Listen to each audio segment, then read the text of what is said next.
Filhos do Éden, livro 4, Paraíso Perdido. O fruto proibido. Mesopotâmia, em um passado remoto. Após a visita de Samael, Metatron tomou a decisão de selar seus domínios, estabelecendo que nenhum celeste, à exceção dele próprio, poderia cruzar os 7 portões. Mas Samael era teimoso e pediu a seu amo, Lúcifer, que lhe ensinasse a arte da transmutação. Disfarçado então de serpente, ele se esgueirou por baixo das grades que cercavam o jardim e conseguiu penetrá-lo. Rastejou por 2 dias através dos rincões até encontrar uma macieira robusta, carregada de pomos vermelhos, e se enroscou confortavelmente em seu tronco. Pendurado em um dos galhos, o anjo esperou. Aguardou com a maior paciência. Numa tarde, avistou uma moça desnuda, correndo feliz sobre os campos floridos. Os raios solares desciam enviesados, quando a jovem Eva se deparou com a macieira em questão. Ela coletava víveres para o jantar e nunca contemplara iguarias tão frescas, aparentemente tão suculentas. Mas, ao se aproximar do terreno, notou que o canto das aves cessara. Ora, os bichos não sabiam que a serpente era Samael travestidos, mas uma cobra é ainda assim um animal perigoso. Eva também farejou a ameaça, sentiu o alerta do coração, mas as maçãs lhe pareciam tão belas que julgou que valia a pena correr o risco. Uma nuvem cinzenta os encobriu no instante em que Eva se adiantou. Curiosa, ela olhou para o réptil, um ser que até então desconhecia, já que Metatron não deixava entrar predadores naquele extremo do Éden. Depois se retraiu, temerosa. Não se assuste, ó filha dos homens, disse a criatura numa voz sibilante. Chegue mais perto e tome esta maçã como presente. Quem é você? Ela perguntou, tão desconfiada quanto maravilhada. O animal era diferente de todos os outros. Suas escamas coriscavam ao reflexo da luz, passando do castanho ao dourado, conforme os movimentos da cauda. Qual é o seu nome? Sou um anjo, respondeu a víbora, e meu nome é Samael. Um anjo? A moça afastou as folhas do rosto. O que é um anjo? Um mensageiro, explicou por entre os dentes pontudos. Um emissário de Deus. Quem é Deus? Seu pai nunca lhe contou? Não. Ah, então não serei eu a contar.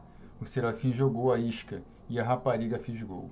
O que mais o alegrava era corromper as pessoas, e Eva era a inocência encarnada. Nós, anjos, somos entidades místicas, dotadas de poderes extraordinários. Ora brancas, ora negras, as pupilas fremiam num padrão hipnótico. Somos os regentes do céu e da terra, dos animais e dos homens. Dos homens? Nesse ponto a jovem estava completamente seduzida.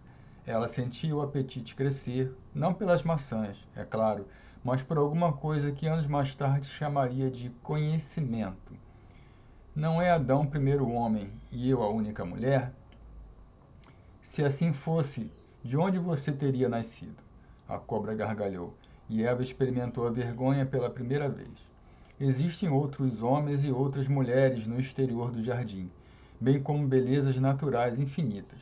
A oeste há um lago tão extenso que não se pode enxergar o fim, e ao sul a paisagem termina em morros altíssimos, muito maiores que 200 árvores sobrepostas. Se existem mais como nós, por que o meu pai não nos disse? A moça tomou as palavras como insulto, mas não conseguia se desvencilhar.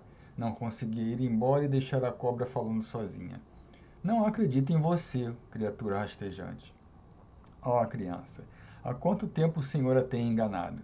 A língua bifurcada se agitava na boca, pois nem mesmo neste santuário você foi a primeira. Houve antes outra mulher, uma que se deitou com Adão, fez amor com ele e depois se esvaiu. Prove. Pergunte a seu pai sobre Lilith. Não se esqueça do nome. Samuel fez uso da carta na manga. Mas não culpe seu pobre marido, pois ele não se recorda dos fatos. Foi o Senhor que lhe apagou a memória. Por quê? Por quê? Outra risada indecorosa escorrendo veneno. Para mantê-los presos, confinados, como formigas na palma da mão. O tom ficou mais agressivo, não contra ela, mas a favor dela, acusando Metatron, para privá-los da liberdade. O que é a liberdade?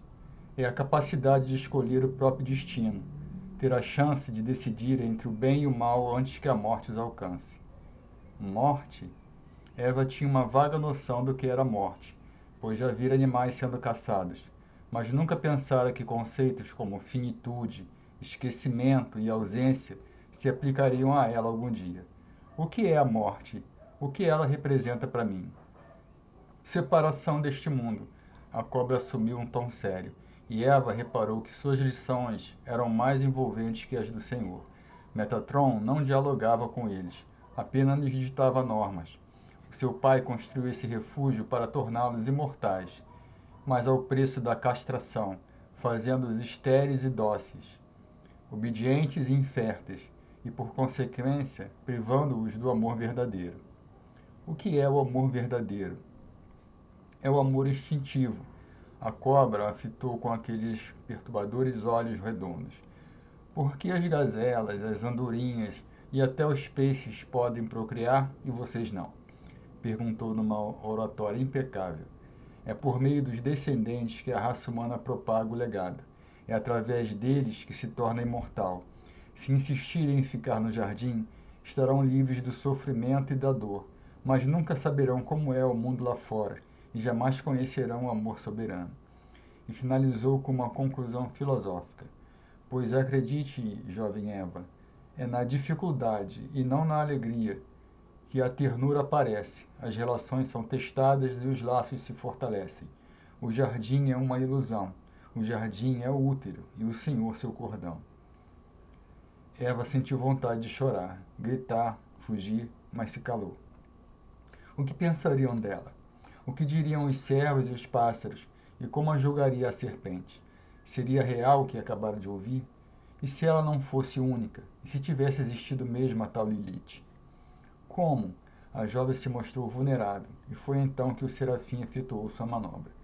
Como sairemos do jardim se o Senhor nos vigia?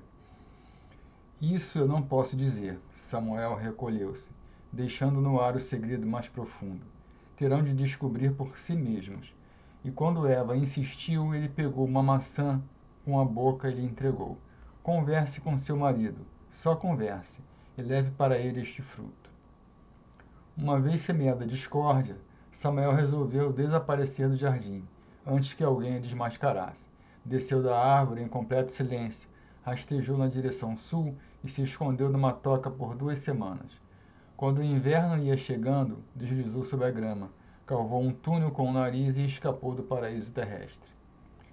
Para além dos oásis, o cenário revelou-se escaldante.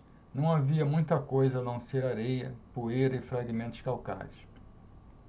Samuel julgou estar salvo. Faltava-lhe somente retornar aos 7 céus e dar a seu mestre a grande notícia, contando, versejando, quem sabe, como corrompera o primeiro casal. Mas ele acabara de avançar pelos ermos quando teve seu disfarce anulado por uma energia superior. De repente, não era mais uma cobra.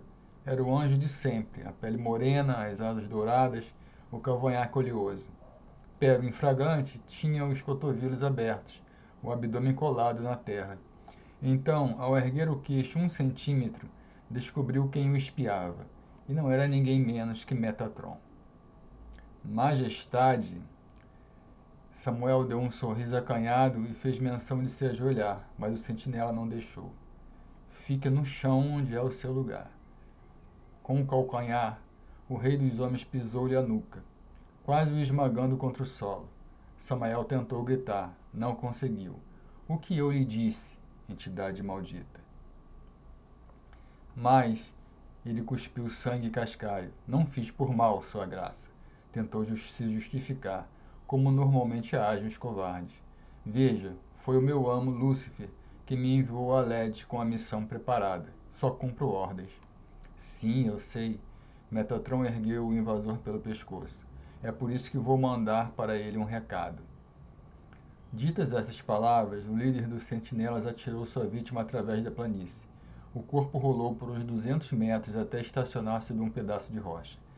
No momento seguinte, intensificou o castigo, virando-o novamente de bruços. Samael tinha consciência do que ele planejava, sabia quanto sofreria e não viu saída a não ser suplicar. Clemência, implorou, piedade em nome de Deus. Em nome de Deus? O barbudo enojou-se. Quem é você para... Clemência, o serafim tornou a berrar. Misericórdia, perdoa esse pobre celeste. Perdoe-me por tê-lo desacatado. Samael, você já deveria saber. Eu não sou do tipo que perdoa. Embora implacável, o guardião do jardim não tinha nem nunca tivera uma personalidade maléfica e no fundo não queria provocar dano a ninguém. Mas o crime exigia uma punição exemplar, ou a mensagem não seria transmitida a contento. Conhece a rotina, não conhece? Sem esperar a resposta, Metatron deu início ao massacre. Com as duas mãos agarrou-lhe a asa direita e com um simples puxão a arrancou de seu dorso. O ataque foi seco, recheado de crueldade, e dilacerou ao mesmo tempo os ossos, o tecido e a carne, tão rápido que o sangue só esguichou um segundo depois. Samael se contorceu e emitiu um uivo esganiçado, que ecoou de norte a sul da Mesopotâmia, das margens de Zagros ao vale do rio Eufrates, das margens do Tigre às praias do Golfo Pérsico. O solo bebia então litros de sangue, deixando claro que o serafim não suportaria um novo estirão.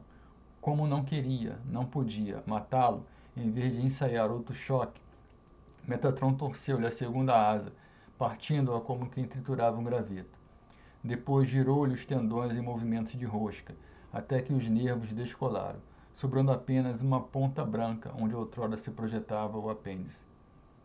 Com dois avantajados rasgos nas costas, através dos quais se enxergavam os pulmões, o elegante Samael agora era uma pasta escarlate, de pernas trêmulas e feições deformadas. O rei dos homens tornou a rodá-lo, dessa vez de cabeça para cima, e com um tapa o despertou. Envie-o de volta aos sete céus, ó serpente da desgraça. Diga à estrela da manhã que sou eu quem manda no Éden, e que ele nunca mais despache seus anjos para seduzir os meus filhos. Garanto que ele não fará, ó Senhor, murmurou o serafim, regurgitando nódoas cruentas. Pois isso não será mais necessário. E mesmo agonizante, ele sorriu pelo canto da boca, sabendo afinal que vencera a disputa. Não será mais necessário.